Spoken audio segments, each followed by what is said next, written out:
Bedroom में एक लाश है।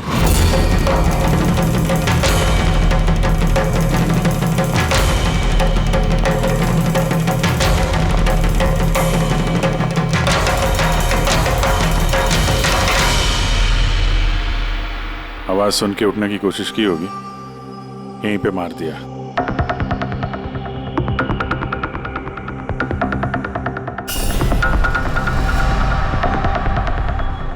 तिजोरी से क्या क्या कुछ मालूम है? सर 10 करोड़ के हीरे थे।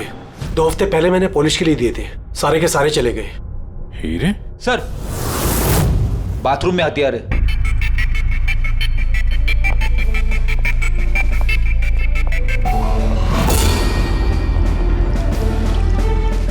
लगता है इसी हथियार से सबको मारा है।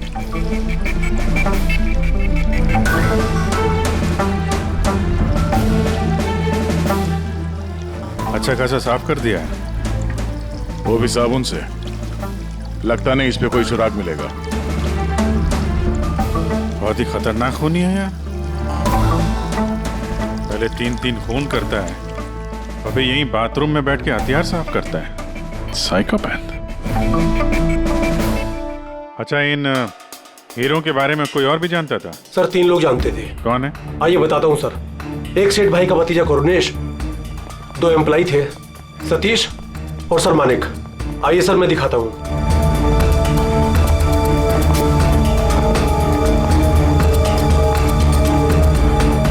सर ये सेठ भाई का भतीजा करुणेश। जी मैं करुणेश, ये मेरे चाचा चाची थे। और ये एम्प्लॉय मानिक और ये सतीश। हाँ सर, वो हीरे पॉलिश करने का काम मुझे और मानिक सर को दिया था। और सर मेरे 10 करोड़ के हीरे चले गए, मैं तो बर्बाद हो गया। कहां से लाऊंगा मैं सब? आप शायद भूल रहे हैं, 3 खून हुए हैं यहाँ पे। उनकी जिंदगी हीरों से कहीं ज्यादा कीमती है, समझे आप? बाहर चल के देखते हैं, शायद किसी ने कुछ और देखा हो।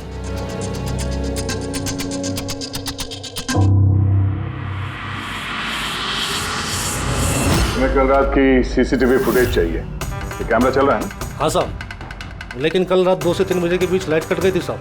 उस समय का तो कुछ मिल नहीं पाएगा साहब, लेकिन उसके पहले और बाद का सब है साहब। 2 से 3 बिजली नहीं थे, शायद खून भी उसी वक्त हुआ। लेकिन कल रात 2 से 3 बजे के बीच लाइट कट गई थी साहब। उस समय का तो कुछ मिल नहीं पाएगा साहब, लेकिन उसके पहले और बाद का सब है साहब। 2 से 3 बिजली नहीं थे, शायद खून भी उसी वक्त हुआ। उस दौरान तुमने किसी अनजान आदमी को यहाँ आते जाते देखा था? साहब रात को 2:30 बजे सेठ साहब के बाजू वाले घर से 4 बच्चे लोग गाड़ी लेके निकल गए। वो फ्लैट किसका है? वो प्रेरणा मैडम का। प्रेरणा मैडम और उनके मम्मी पापा वहाँ रहते हैं। पिछले हफ्ते भर से उनके मम्मी पापा बाहर गाँव चले गए और उनकी गाड़ी लेके सब गए। हाँ सर, वो जल्दी में थे और कुछ परेशान भी थे। हमने ज्यादा ध्यान नहीं दिया क्योंकि हम लोग बिजली के चक्कर में परेशान थे। तो गाड़ी की डिटेल है तुम्हारे पास? मिलेगी ना सर? ये बच्चे जरूर कुछ जानते होंगे इसके बारे में। सब जगह अलर्ट कर देते, कहाँ जाएंगे भाग के। सर देखा सुना तो नहीं है, लेकिन कल रात एक अजीब बात हो गई थी। करीब 1 घंटे तक कल रात बिजली नहीं थी। हाँ सर। सर ये पॉश एरिया है, यहाँ कभी लाइट जाती नहीं है। बिजली अपने आप तो नहीं कटी होगी, कातिल ने जानबूझकर पावर सप्लाई काट दी होगी।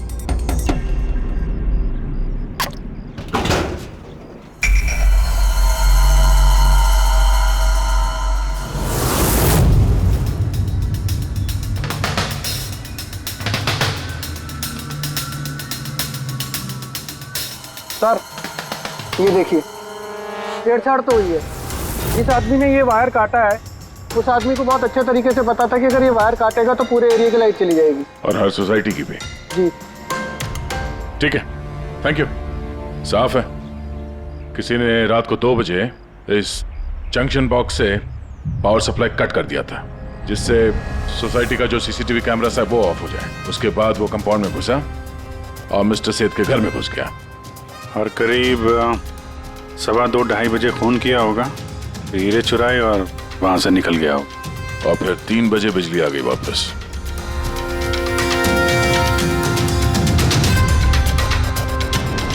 सर आपकी थियोरी में थोड़ी गड़बड़ लग रही है। क्या गड़बड़ है? उन तीनों की मौत 2 से 3 के बीच नहीं हुई है। क्या? तो फिर मौत कब हुई? इसके लगभग 1 सवा घंटे पहले। मतलब 1:15 से 1:15 बजे के बीच। ये कैसे पॉसिबल है सर?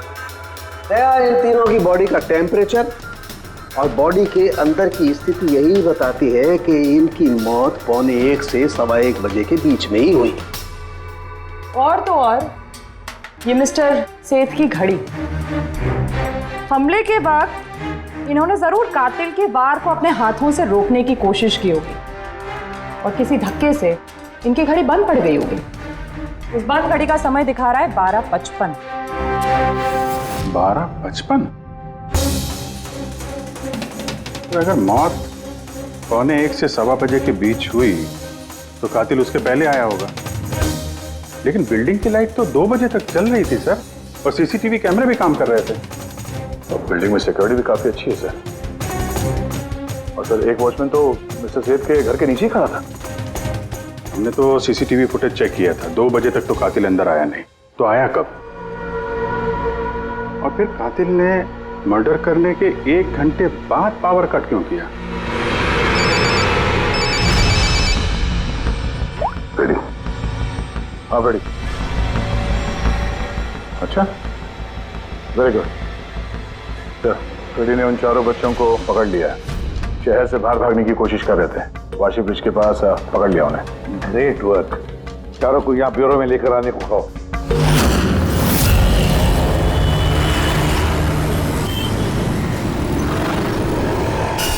वो लोग हमारी वजह से मर गए। ये सब तुम लोगों ने उन हीरो के लिए किया ना? हीरे? कैसे हीरो की बात कर रहे हैं सर आप? हीरो के बारे में पता नहीं तुम्हें? अगर नहीं तो फिर मारा क्यों उन लोगों को? हाँ? सर हमने किसी को नहीं मारा, वो कबारा ने मारा है सर, और वो हमारी वजह से आया था क्योंकि हमने उसे बुलाया था सर। ये कबारा कौन है? वो एक मशहूर सीरियल किलर और लुटेरा है। एक मिनट, ये वो 1940 वाला कबारा तो नहीं है? ये इसके बारे में पढ़ा है सर। ये सिर्फ लोगों को लूटता नहीं था, बल्कि बहुत बुरी तरीके से उनकी हत्या कर देता था। हाँ वही है। अरे लेकिन उसको तो मर के 50 साल हो गए, तुमने उसे बुलाया कैसे? हम लोग एक हिस्ट्री प्रोजेक्ट बना रहे थे, तो हमें लगा कि रियल लुटेरे को बुलाएंगे तो और अच्छा होगा, तो इसलिए हम उसकी आत्मा को बुला रहे थे, लेकिन सब गड़बड़ हो गया। कुछ भी हो जाए हाथ मत छोड़ना। कबारा, कबारा, कबारा, कबारा, कबारा, कबारा, कबारा। तुमने हाथ क्यों छोड़ दिया रवि? तुम्हें पता है कितना खतरनाक हो सकता है?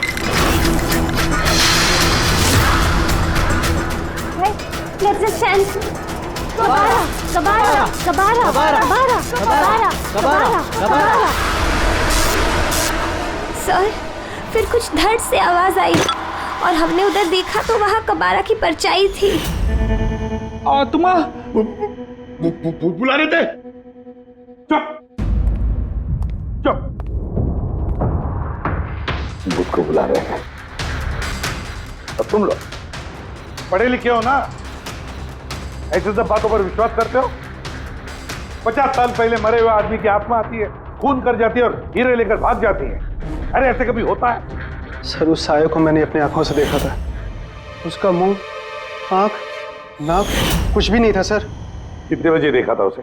सर 2:05 हुए थे। जब मैंने सेलफोन का टॉर्च ऑन किया था तो यही समय था सर। 2:05 यानी लाइट जाने के तुरंत बाद। यानी कातिल अकेला नहीं था, कोई और भी था उसके साथ में? वो कबारा था सर। हाँ सर, हम लोग बहुत घबरा गए थे और हम लोग वहाँ से मोनिका के हॉस्टल पे भाग गए। सर वो मैंने आप लोगों से एक बात छुपाई। एक्चुअली उस रात दोस्तों को डराने के लिए मैंने फ्लैंचाइट के साथ छेड़छाड़ की, उसे अपने पैरों से हिलाया और मैग्नेट के जरिए ब्लड और कबारा लिखा था सर। सॉरी सर, लेकिन वो साया और वो डरावनी शक्ल मैंने देखी थी, वो कबारा की आत्मा थी सर। एक बात अच्छी तरह से याद रखना है कि आत्मा वात्मा सब बकवास है। पंकज, इन सबके घर पर फोन करो, बुला लो घर वालों को, बोलो लेकर जाए यहाँ से इनको। अभिजीत, इन बच्चों ने कुछ न कुछ तो देखा जरूर है, कुछ तो देखा है, और जो कुछ भी देखा है ना उसका संबंध इन 3 हत्याओं से है। पता लगाना पड़ेगा है कौन ये साया।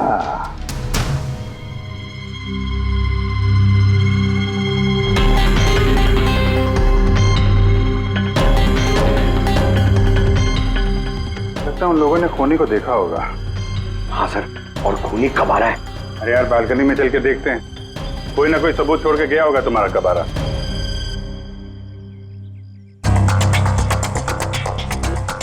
तो इसके गिरने की आवाज सुनी थी लोगों ने?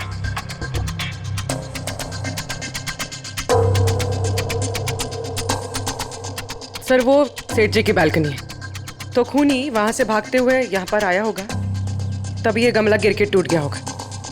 देखो जरा भाई।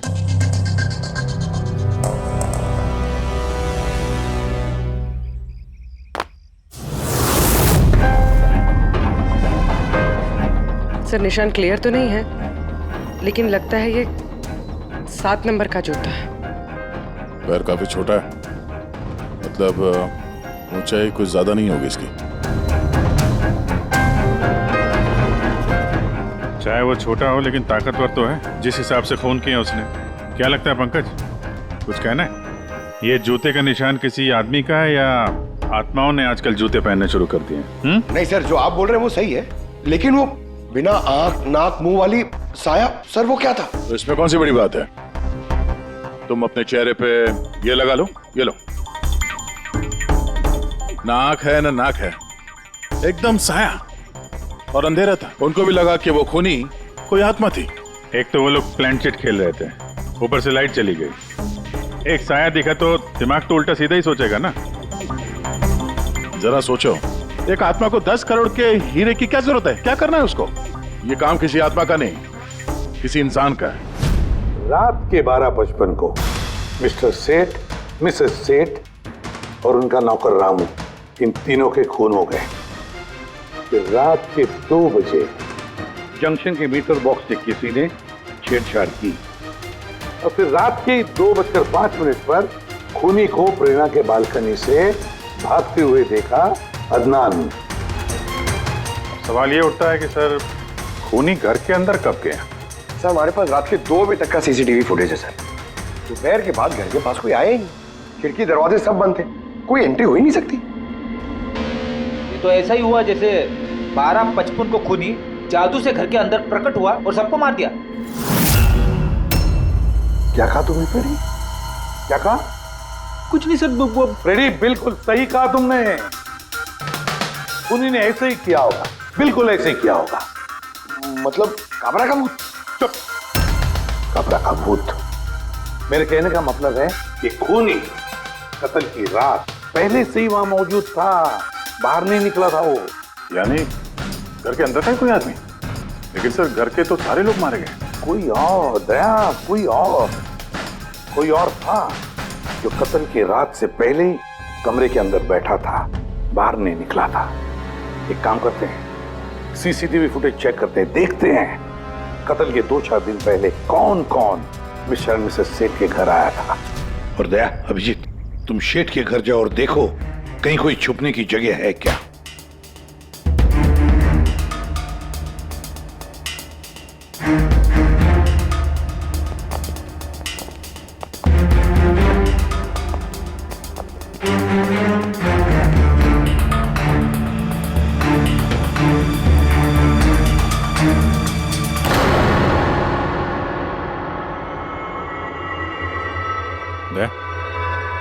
ये चींटियां देखो ऊपर जा रही हैं।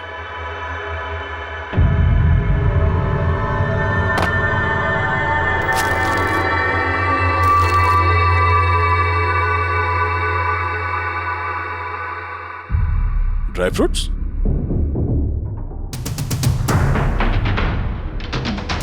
ड्राई फ्रूट लेके वहां ऊपर छुप के बैठा होगा। जगह भी अच्छी है छुपने की, मौके के इंतजार में। लेकिन ये घर के अंदर घुसा कब होगा?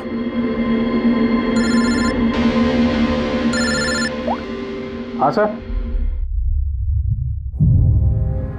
फुटेज सोसाइटी के ऑफिस में देख लेते हैं सर। हाँ, फोन ऑन है, स्पीकर फोन पर है। पूर्वी सर, कुछ पता चला कि नहीं? सर हम कत्ल वाली रात से 2 दिन पहले की एंट्री देख रहे हैं और कुछ मिला है सर। क्या मिला? 2 दिन पहले सर चैंपियन सेल्स कंपनी का एक टेम्पो वहां आया था 10:15 बजे।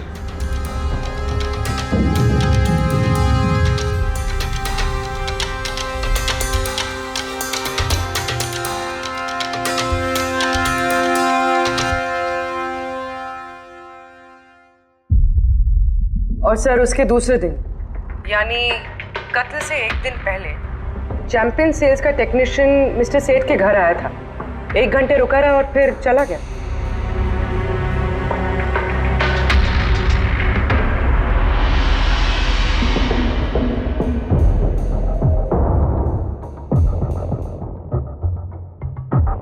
आप जरा बाहर जाइए। 2 लोग आए थे फ्रिज डिलीवर करने के लिए और दूसरे दिन दूसरा आदमी शायद फ्रिज इंस्टॉल करने के लिए, पर 1 घंटे में निकल गया। इसका मतलब है अगर खूनी वहां पर था तो उसने अपने सुराग छोड़े होंगे वहां पर। साळुंखे को बोलो सेठ के घर चले जाए।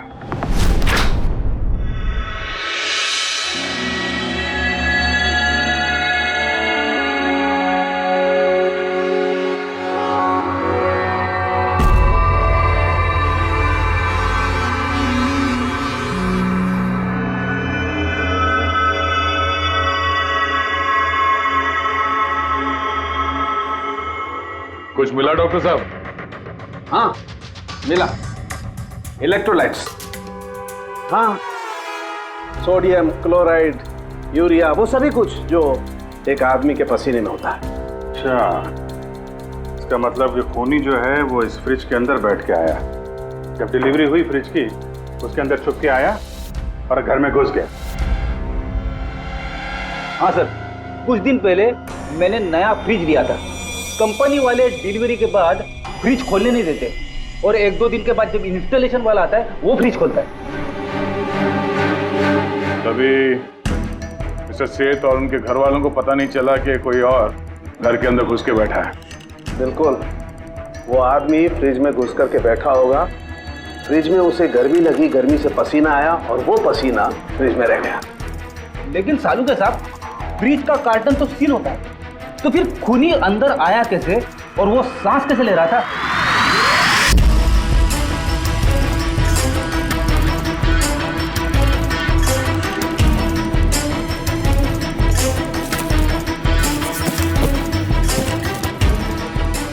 ये देखो, तो यहां से सांस ले रहा था वो। ये तो ट्रोजन हॉर्स वाली कहानी हो गई। Trojan horse? अब ये क्या है? यार, एक बहुत बड़ा लकड़ी का घोड़ा, लेकिन अंदर से खाली, खोखला। अंदर से खोखला? हाँ, जिसके जरिए ग्रीक सैनिकों ने ट्रॉय में घुसपैठ की थी। ग्रीक सैनिकों ने एक बहुत बड़ा लकड़ी का घोड़ा ट्रॉय में भेजा, जिसमें सैनिक पहले से ही थे। ट्रॉय में पहुंच के एक सैनिक घोड़े से बाहर निकले और उन्होंने ट्रॉय पे हमला कर दिया। इस खूनी ने भी वही तरीका चुना है और कामयाब भी रहा।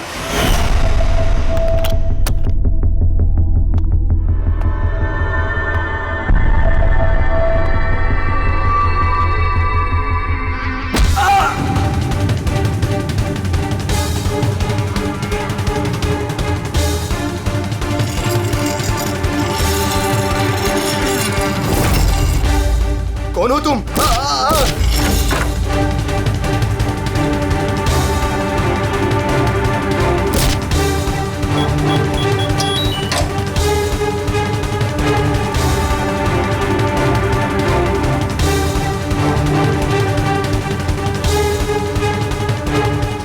और भागने से पहले उसने अपने हाथ धोए, हथियार साफ किया और ठीक 2 बजे उसका साथी जो नीचे इंतजार कर रहा था उसने पावर स्विच ऑफ कर दिया और अंधेरे का फायदा उठा के वो यहाँ से भाग निकला।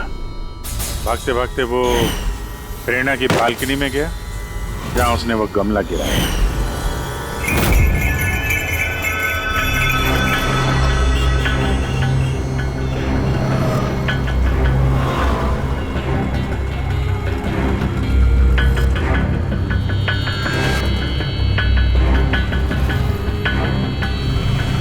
सर, ये चैंपियंस कंपनी के मैनेजर।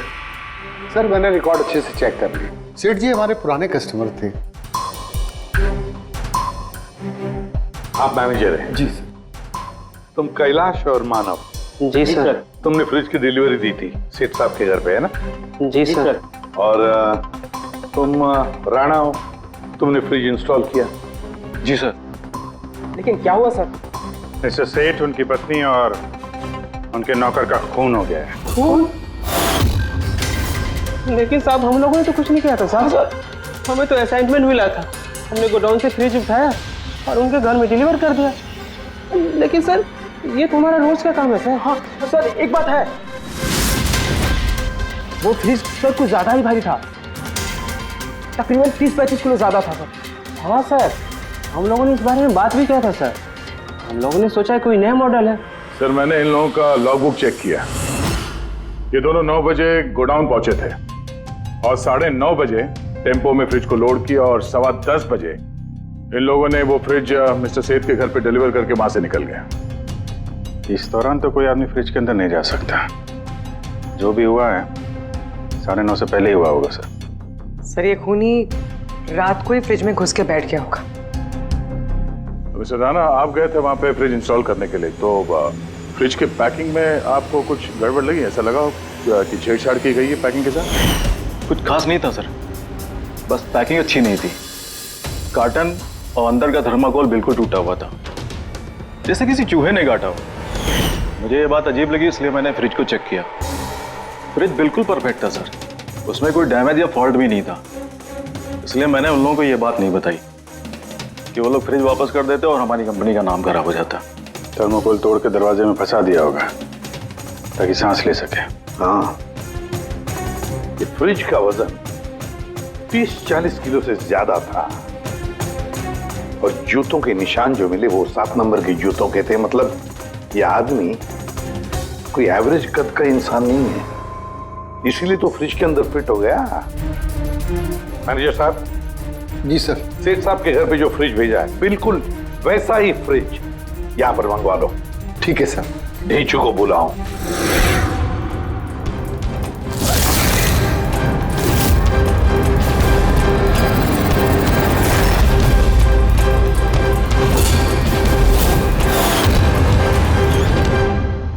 आपने बुलाया और हम चले आए।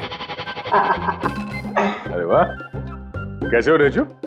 अरे सर, क्या बात है, इतने टाइम बाद मिल रहे हो, सब ठीक ठाक है? अभी तक तो बिल्कुल ठीक ठाक हूँ। अब आप लोगों ने मुझे सीआईडी में जब बुला ही लिया है तो देखते हैं आगे आगे होता है क्या। अब ध्यान से सुन लो।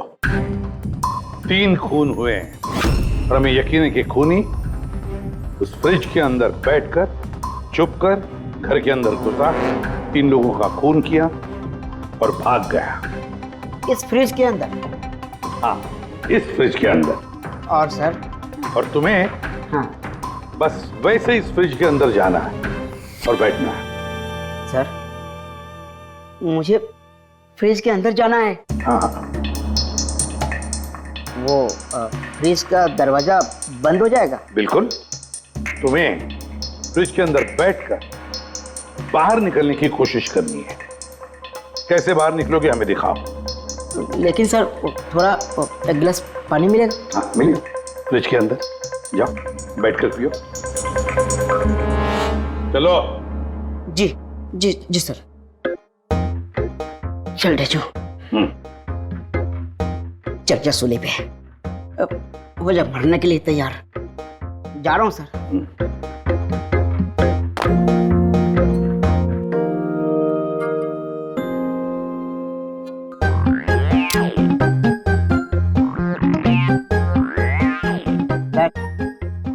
देखिए, अब देखिए ढेंचू का कमाल।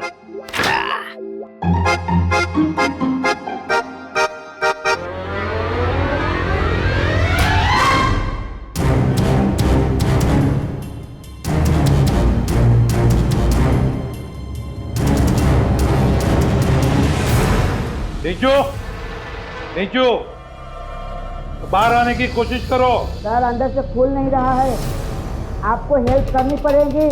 नीचू, नीचू बाहर आने की कोशिश करो। चाकू है ना तुम्हारे पास? नीचू। हाँ सर, सर मुझे बाहर निकालो। निकालो निकालो इसे बाहर। फंस गया लगता है। दम घुट रहा है सर। भेजो भेजो। अरे दरवाजा खुल गया। अरे खुल गया। भेजो देखो देखो। हाँ सर मेरा चश्मा। हाँ मिलेगा, सब मिलेगा। रेडी, कॉफी पिलाओ इसे। चलो। Thank you. मुझे लग ही रहा था कुछ ना कुछ तो गड़बड़ जरूर है। सेठ के फ्रिज का जो कार्टन है, जो बॉक्स है, उसे इतनी सफाई से काटा है बाहर से। अंदर से बैठ के कोई काट ही नहीं सकता बॉक्स को वैसे। जरूर किसी ने बाहर से काटा है उस खूनी को बाहर निकालने के लिए।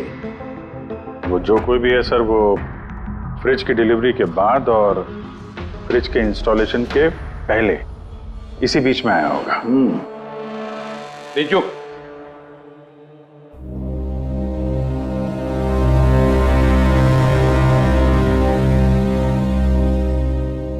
नीचो, काम करो। हमारा ये खूनी दुबला पतला है, 30-40 किलो का है, मगर ताकतवर है।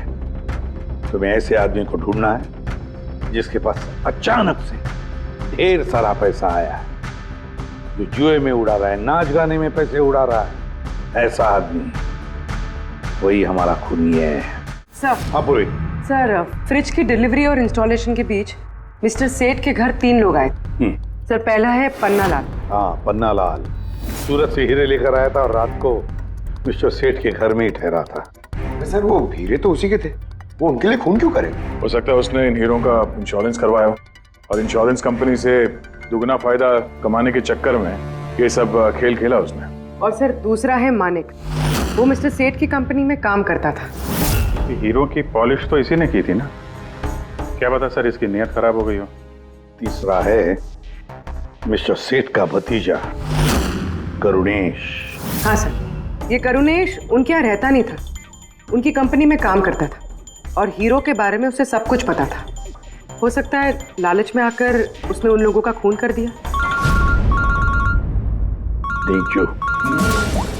हाँ नीचू, बोलो। सर एक आदमी है विक्टर। सर उसका हुलिया सेम टू सेम वैसा ही है जैसा आप लोगों ने बताया था। और सर वो बड़ी आसानी से फ्रिज में समा सकता है। और सर कुछ दिनों से वो बड़ी ही बहकी बहकी बातें कर रहा है, जैसे उसे कोई कुबेर का खजाना हाथ लगने वाला हो या फिर कोई खजाना हाथ लग गया हो। सर वो बड़ा ही सनकी और खूंखार टाइप का आदमी है। सुना है कुछ साल पहले वो सीरियल किलर भी रह चुका है। सर एक और सबसे इम्पोर्टेंट बात, खून अगर विक्टर ने किया है तो अपने पास ज़्यादा वक्त नहीं है सर। या तो देश छोड़ चुका होगा या फिर देश छोड़ने की फिराक में होगा। विक्टर तो मोहरा है, उसके पीछे दिमाग कोई और ही है। ये विक्टर देश छोड़कर भागने की सोच रहा है। भाग के जाएगा कहाँ सर, भागने देंगे तब ना। इसके फोन के लोकेशन से पता कर लेंगे कहाँ छुप के बैठा हुआ है। बहुत मेहनत है सीआईडी में। सर यही कहीं है ना?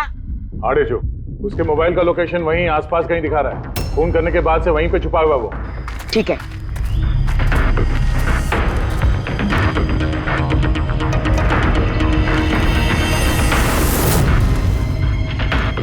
तुम सही जा रहे हो और आगे बढ़ो।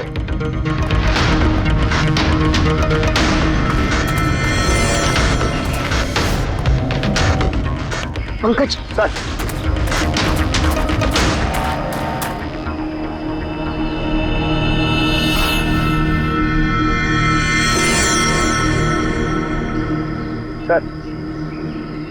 अभी से कोई नहीं पकड़ पाएगा सर। पंकज क्या बात कर रहे हो, क्या हुआ क्या है? सर मर गया वो। एक आखिरी कड़ी बची थी, वो भी हाथ से गई। कैसे मर गया?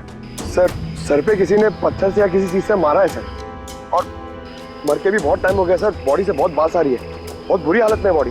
ठीक है पंकज, एम्बुलेंस बुलवा लो और तुम लोग वहां से निकलो। Okay sir. ओके। जैसे काम हो गया उसको ठिकाने लगा दिया और लाश को कहीं फेंक दिया।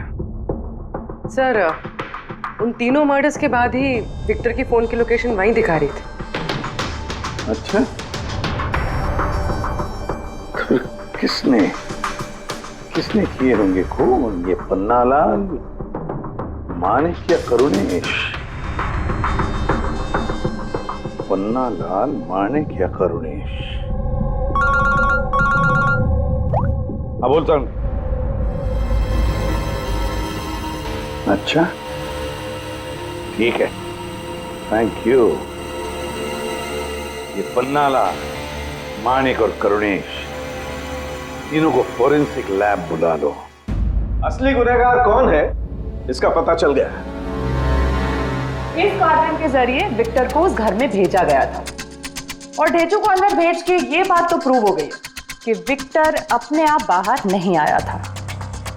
तो जाहिर है जरूर किसी ने उसकी मदद की है बाहर आने में। और जिसने भी उसकी मदद की वो इस सब का मास्टरमाइंड है, और वो तुम तीनों में से ही कोई एक है। ये आप क्या बोल रहे हैं? सर मैंने कुछ नहीं किया। आप लोग ऐसे कैसे बोल सकते हैं हमें? एक मिनट। किसी ने इस कार्टन को बड़े प्यार से बाहर से काटा, विक्टर को बाहर निकाला, फिर वापस डक्ट टेप से इस कार्टन को चिपका दिया। लेकिन इस कार्टन को चिपकाते वक्त उसने अपनी उंगलियों के निशान इस चिपचिपी इस जगह पर छोड़ दिए, जो अभी भी इंटैक्ट हैं, इस टेप के उस तरफ। लेकिन सर फिंगरप्रिंट्स मिलेंगे कैसे? कार्टन पे तो टेप लगा हुआ है, और अगर हम टेप निकालते हैं तो उसके साथ कार्टन का कागज भी निकल जाएगा। फिक्र मत करो पूर्वी, साड़ू साहब ने हमें यहाँ बुलाया है तो कोई ना कोई रास्ता तो होगा इनके पास। है ना, रास्ता है। तारिका, इस हेयर ड्रायर के जरिए इस हेयर ड्रायर को हम इस टेप के ऊपर इस्तेमाल करेंगे। इस ड्रायर के गर्म हवा से इस टेप के ऊपर का एडहेसिव गोंद कमजोर हो जाएगा।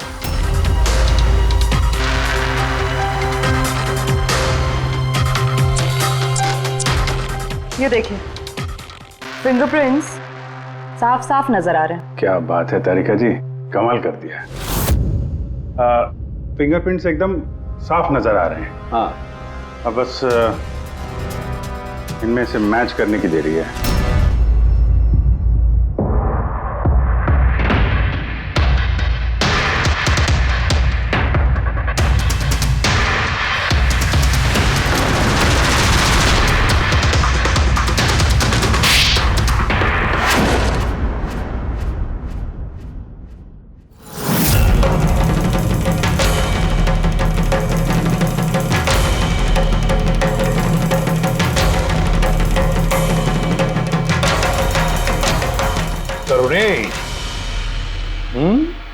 हाँ, मैं नहीं किया। मुझे उन हीरो के बारे में पता था, और मुझे ये भी पता था कि वो लोग एक नया फ्रिज लेने वाले हैं। और तभी मुझे एक आइडिया आया। मैंने उस फ्रिज को ट्रोजन हॉर्स की तरह यूज करके विक्टर को उस घर में पहुंचाया। विक्टर को तो मैंने हीरो का लालच दे दिया था, और वो रात को वेयर हाउस जा पहुंचा और मौका देखकर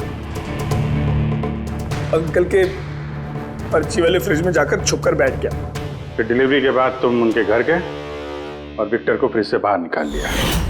उस रात मैं चाचा जी के घर पे ही रुका था।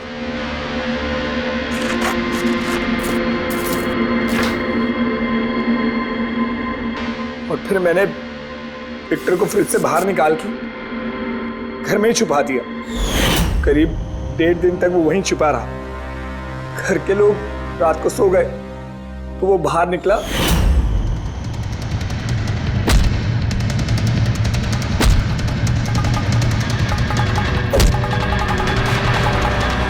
उसने सबको मारा और फिर हीरे चुराकर मेरे पावर कट करने का वेट किया। ओह, तो इसीलिए विक्टर अपने हथियार और हाथ साफ कर रहा था, इलेक्ट्रिसिटी बंद होने का इंतजार कर रहा था, क्यों? जी, फिर मैं विक्टर को अपने साथ ले गया।